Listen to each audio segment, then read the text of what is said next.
అవమానాలకు ఆటతోనే answer ఇచ్చాడు. సూటిపోటి మాటలకు బ్యాటుతోనే బదిలిచ్చాడు. కంటికి కనపడని వివక్షకు విజయంతోనే సమాధానమిచ్చాడు. తుది జట్టులో ఉంటానో ఉండనో అంటూ ఏళ్లుగా ప్రతి మ్యాచ్కు ముందు కుమిలిపోయిన క్షణాల నుంచి అతడు జట్టులో ఉండాల్సిందేనన్నట్టుగా స్టేడియంలో వీరవిహారం చేశాడు. భారత్తో పాటు తనకు చావోరేవో లాంటి మ్యాచ్లో చెలరేగి ఆడాడు.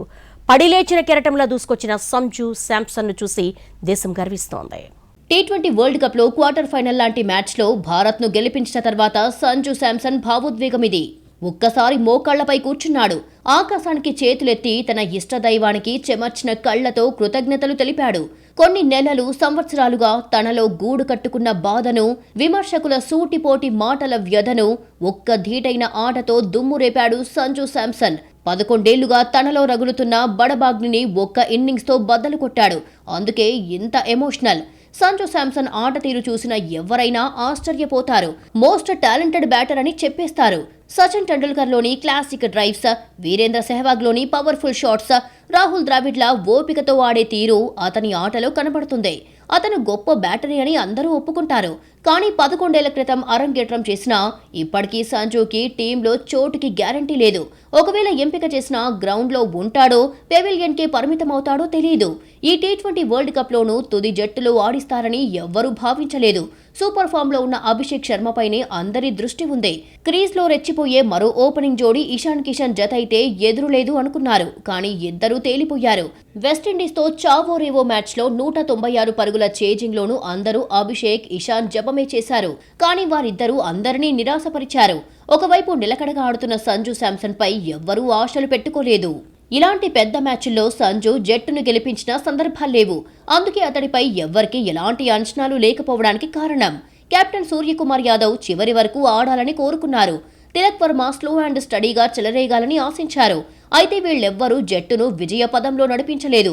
ఎవ్వరి అంచనాలకు అందని విధంగా జట్టు విజయభారాన్ని తన భుజస్కంధాలపై వేసుకున్నాడు సంజు శాంసన్. భారత్కు మాత్రమే కాదు, తనకు ఈ మ్యాచ్ చావోరేవో అన్నట్టుగా చెలరేగి ఆడాడు. ఇప్పుడు కాక ఇంకెప్పుడు అన్నట్టుగా బ్యాటుతో దుమ్మురేపాడు. తనలోని అసలు సిసలు సంజు శాంసన్ ను బయటికి తీశాడు. ఒకవైపు వికెట్లు పడుతున్నా, మరోవైపు రిక్వైర్డ్ రన్ రేటు పెరుగుతున్నా తత్తరపడలేదు.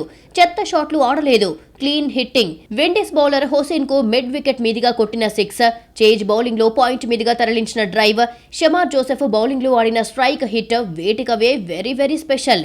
క్లాసిక్ బ్యాటింగ్ తో విండీస్ బౌలింగ్ ను చీల్చి చెండాడాడు. సూర్యకుమార్ యాదవ్, తిలక్ వర్మ, హార్దిక్ పాండ్యాలతో కీలకమైన పార్ట్నర్షిప్లు నెలకొల్పాడు. అసలు సిసలు మ్యాచ్ లో అద్భుతంగా ఆడి హీరోగా అవతరించాడు. 2015లో టీ20లు ఆడడం మొదలుపెట్టిన సంజు శాంసన్ కు ఎన్నో అవకాశాలు వచ్చినా అతడి ఆటకు న్యాయం చేసిన ఇన్నింగ్స్ పెద్దగా లేవు. ఈ సంవత్సరం న్యూజిలాండ్తో టీ20 సిరీస్లో 10, 6, 0, 24, 6 స్కోర్లతో మరిన్ని విమర్శలు ఎదుర్కొన్నాడు. ప్రపంచ కప్ జట్టులో సభ్యుడిగా ఉన్న మరో wicket keeper batter Ishan Kishan form లో ఉండడంతో సంజుకు టీంలో బెర్త్ లేకుండా పోయింది. అభిషేక్ శర్మ అనారోగ్యంతో నమీబియా మ్యాచ్ కోసం జట్టులోకి వచ్చిన సంజు తన బ్యాటింగ్ పవర్ టీజర్ అంటే 8 బంతుల్లో 22 కొట్టి చూపించాడు. ఆ తర్వాత రింకు సింగ్ ఫెయిల్యూర్ తో తనకొచ్చిన ఛాన్స్ ను వినియోగించుకున్నాడు. జింబాబ్వేతో జరిగిన మ్యాచ్ లో 24 రన్స్ తో ఓకే అనిపించుకున్నాడు. అయితే లాస్ట్ సూపర్ 8 మ్యాచ్ లో తానెందుకు స్పెషల్, టీంలో ఎందుకు ఉండాలో ఎగ్జాంపుల్ సెట్ చేశాడు. సెంచరీ కాని సెంచరీ 97 పరుగులతో జట్టును ఒంటి చేత్తో గెలిపించి సెమీఫైనల్ కు తీసుకెళ్లాడు. జట్టుకి భారమని మాటలు పడ్డవాడే పరాజయం ప్రమాదం నుంచి జట్టును గట్టెక్కించి సెమీస్ కి జయహో అన్నాడు. తనపై ఉంచిన నమ్మకాన్ని కీలక సమయంలో నిలబెట్టుకున్నాడు సంజు. కళ్లు చెదిరే ఆటతో చిరస్మరణీయమైన ఇన్నింగ్స్ ఆడి తానేంటో ప్రూవ్ చేసుకున్నాడు. 11 ఏళ్లుగా ఎదురు చూస్తున్న ఇన్నింగ్స్ ఆడి భారత్ ను సెమీస్ చేర్చడమే కాదు, జట్టులో తన ప్లేస్ సుస్థిరం చేసుకున్నాడు. ఇకపై జట్టును విజయ పదంలో నడిపించే ప్లేయర్ల కోసం ఫ్యాన్స్ చూసే లిస్టులో సంజు శాంసన్ కూడా చేరిపోయాడు.